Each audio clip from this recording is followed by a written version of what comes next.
Hello दोस्तों, सभी भाइयों को नमस्कार और सब कच्छ गुजरात चैनल पर आपका हार्दिक स्वागत है एक और वीडियो के साथ।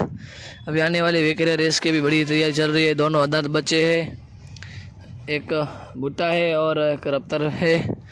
तो उसकी बात करें तो भुट्टे घोड़े के मालिक है मलिया भाई जत, और भुट्टे घोड़े के ऊपर सवारी कर रहे हैं अकबर भाई भुज कच्छ। और एक रफ्तार घोड़ा है, उसके मालिक है विनय भाई महाराज सिनोगरा कच्छ, उसके ऊपर सवारी कर रहे हैं किया भाई जो बहुत अच्छे सवार है। और दोस्तों दोनों ही अदाद बच्चे हैं, बहुत ही अच्छे बच्चे, सुंदर बच्चे, प्योर सिंधी नस्ल के।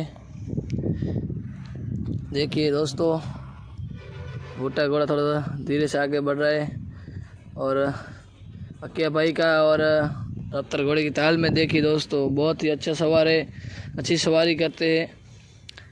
और ये फील्ड की बात करें तो गुजरात की नंबर 1 फील्ड मानी जाती है वेकरिया फील्ड। इधर अच्छे अच्छे घोड़े आते हैं बाहर से, राजस्थान, गुजरात, यूपी, उधर से भी बहुत घोड़े आते हैं इधर फाइट करने के लिए।